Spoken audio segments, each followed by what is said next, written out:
Hello everybody, welcome back to another video, and in this video I'm showing you all the secret blocks and items in Minecraft 1.20 Bedrock edition. So if you like Minecraft videos like this one, then please make sure you leave a like and subscribe to the channel for more Minecraft videos like this one in the future. And so in today's video we'll be covering some of the secret blocks and items in 1.20, including some cool mobs as well. And so these are all available in Minecraft Bedrock edition, so that's console, mobile, but also of course PC. And so I'll also show you how to get all of these secret blocks and items as well. And so no data packs, resource packs, or external editors are required to get these items. So what are secret blocks and items? They are blocks and items that you can get in-game, but you cannot get in the creative inventory. And so I found 24 of these, so let's go over all of those in today's video. Starting with two that are actually new in 1.20. So those are the Wither and Ender Dragon spawn eggs. You can obtain them by using the following commands after activating cheats in your world. /give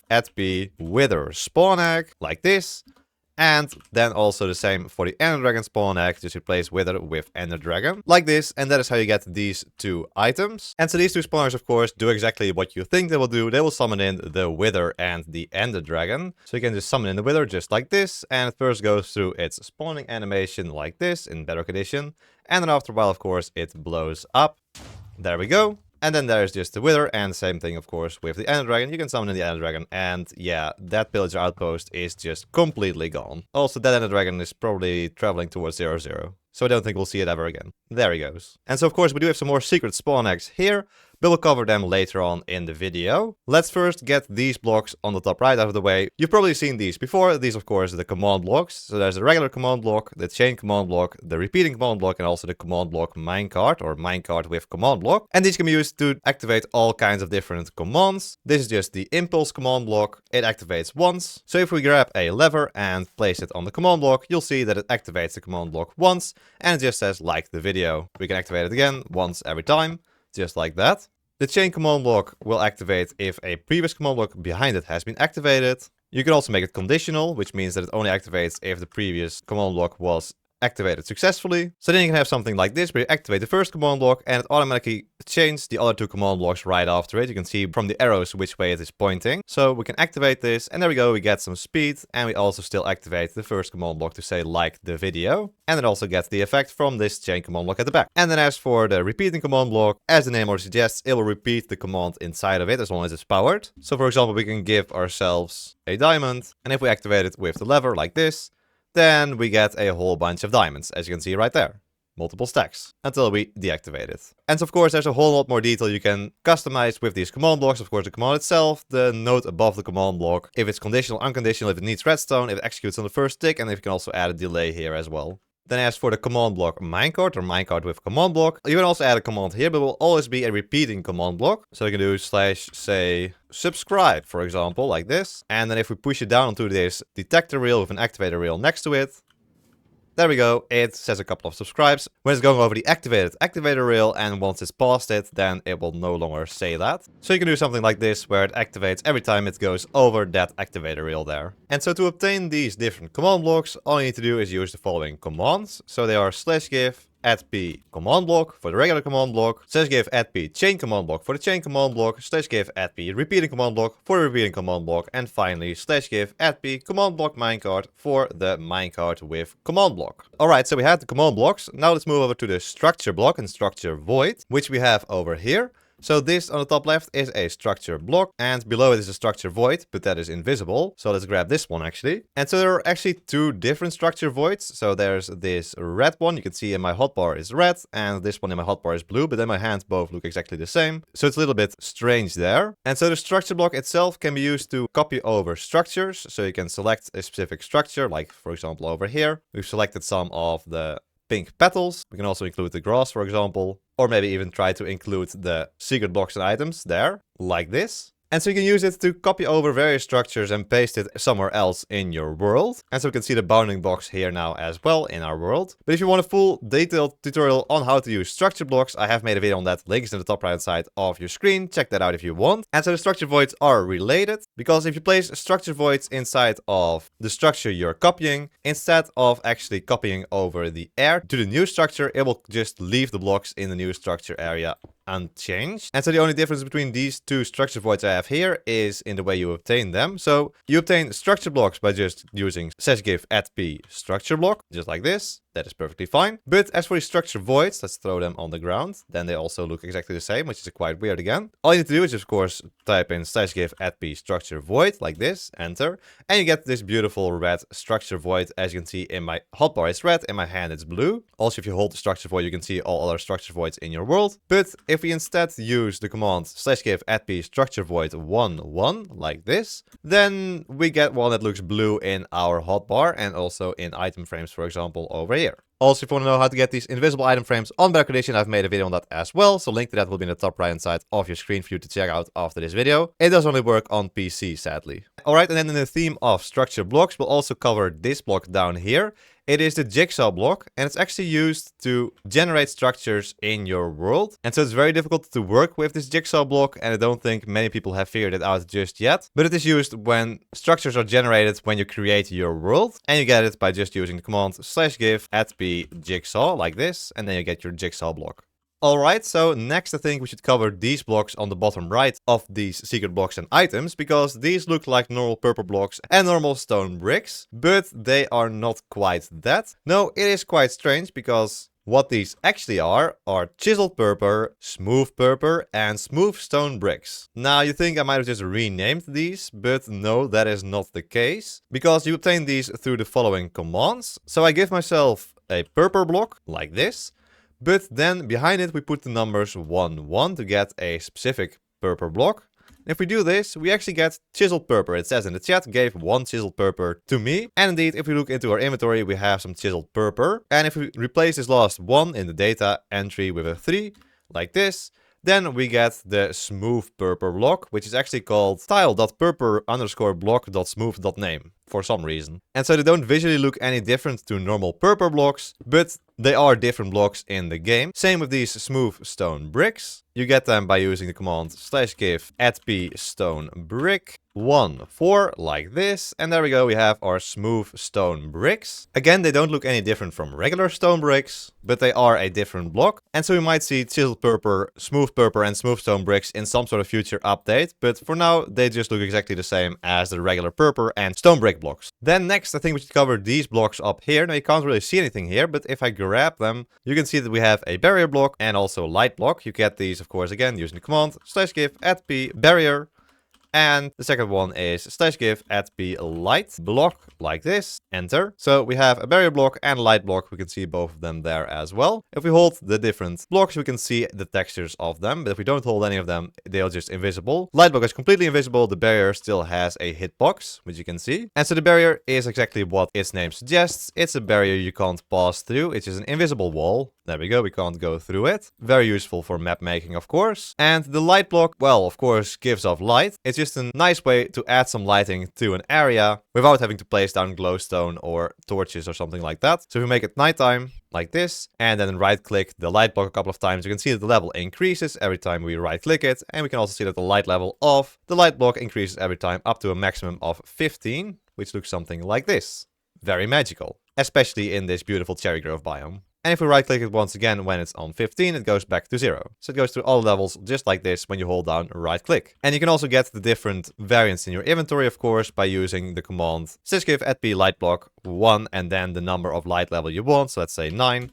Then you get a light level 9 light block. You can always place down light level 9 wherever you want to. Alright, then let's cover these items at the bottom. So this is a Lodestone Compass. Now you might say a Lodestone Compass is just an item you can get in the game by right-clicking a lodestone with a compass, which is true. However, this is a special Lodestone Compass because it doesn't have an associated lodestone. Normally, if you place down a lodestone and right-click a compass on it, you will get a Lodestone Compass, which will always point towards the lodestone. As you can see, it always points there. But as you can see, there's other Lodestone Compass I have never points towards that lodestone, and that's because it has never had a lodestone attached to it, because you can get it using the command /gif add p lodestone compass like this, and there we go, you get that Lodestone Compass. Similarly, we also have this item, which is an Enchanted Book. Now, again, Enchanted Books are quite common items. However, if you look at this Enchanted Book, we can see that there's no enchantment attached to it. So here are all the regular enchanted books. You can see all of them have an enchantment, protection, efficiency, loyalty, fortune, swift sneak. It's all there. However, this one doesn't have any enchantments. And so if you try to apply it to an item, whatever type, it will never be able to add this enchanted book to your sword or to your different items. It would actually be cool if this could just add the enchantment glint to your items, but it actually does not do that, sadly. And you get it by just using the command /give add p enchanted book, like this. There we go. A useless enchanted book. So now let's cover this block over here. This is actually frosted ice. You cannot get this in the creative inventory, as you can see. No frosted ice right there. And it's actually the ice that spawns when you walk with Frostwalker on top of water. And so you can place this down over here, for example. And we see that after a while, this frosted ice actually starts to crack. And then once it's broken, it will spawn in some water and break all of the pink petals over here. So you can place down multiple of these as well. And you can see that all of them start to break. So there we go, they're all broken now. And so if we put on some Frostwalker boots ourselves, there we go. We can also create that frosted ice ourselves, of course.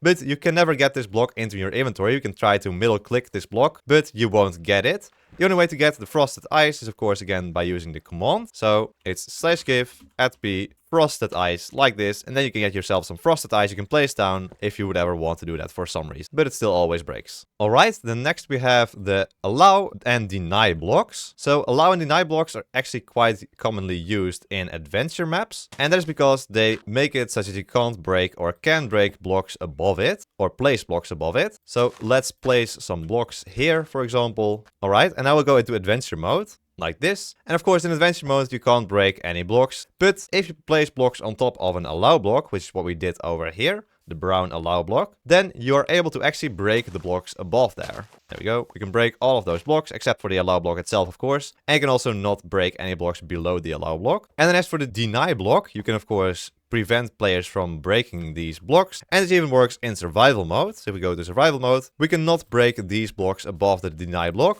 Blocks below the deny block can be broken perfectly fine. But as soon as it's above the deny block, we cannot break them. And as for placing, of course, again, in adventure mode, we cannot place blocks anywhere except for on top of allow blocks. But it can be anywhere on top of the allow block. It doesn't have to be right on top. So that is actually quite useful for map makers. And you get the allow and deny blocks by using /give add p allow and /give add p deny, like this.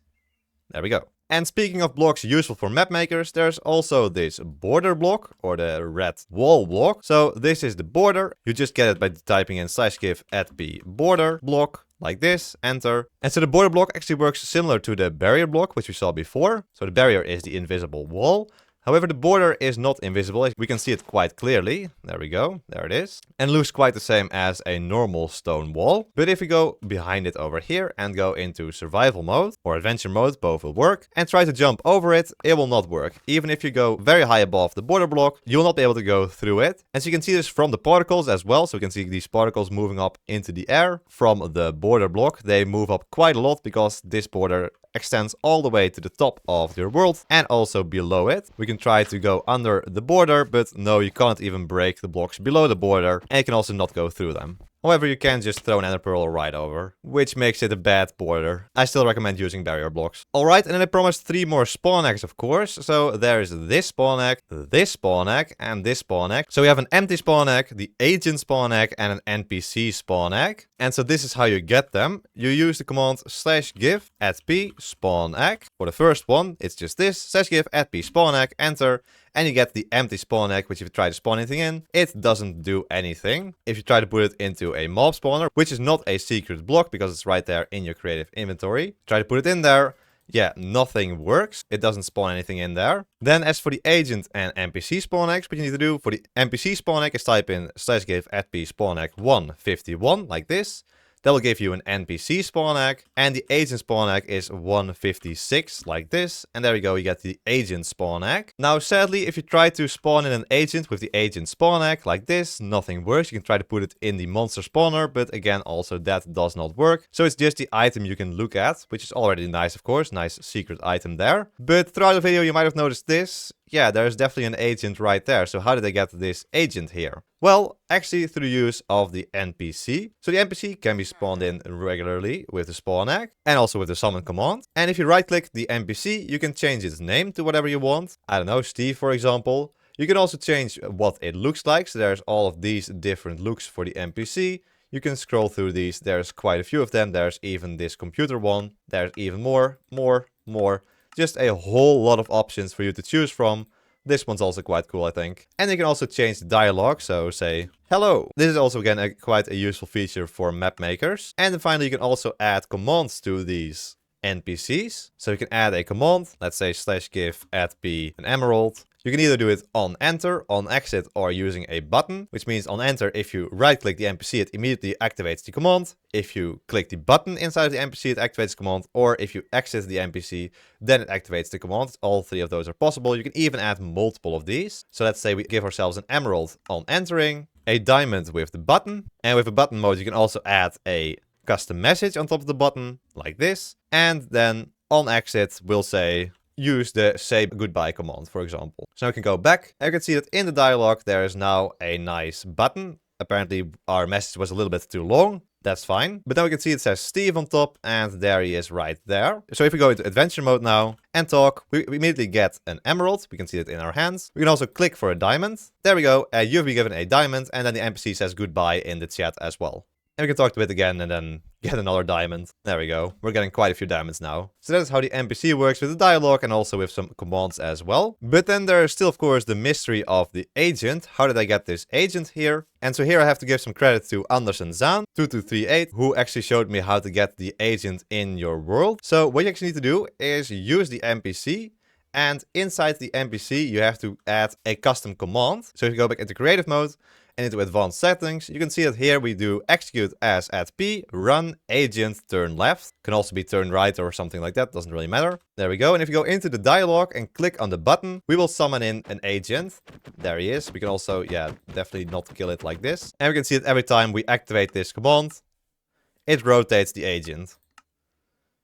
And so you can do a lot more with these agents as well with this command. And so if you try to use this in the chat, it actually doesn't work. And try to copy this over into our own chat. But we can see that we are not able to do that. So you have to use the NPC to use these commands, the agent commands. But we can try this out. So let's summon in a new NPC. Go into advanced settings, add the command, add this command right here. Put it on the button mode like this. Maybe put something in the button. Go into edit dialog and click the button. And then you will get yourself an agent. However, since I've already got one, it will not work once again. And so the agent also has an inventory. So you can right click it and open its inventory. You can put some items in there. It just pretty much works as a sort of chest. So that is quite cool. It just has your name .agent. That is its name. You can also not kill it because it's not an entity that exists. So it will just be there forever. It also floats. Yeah. So that is the agent and the NPC. And so those were all the secret blocks and items in Minecraft Bedrock Edition 1.20. If you like this video, then please make sure you leave a like and subscribe to the channel for more Minecraft videos like this one in the future. And so I hope to see you all in my next videos. Until then,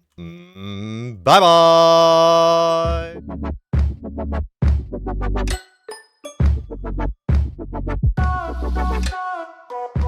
bye!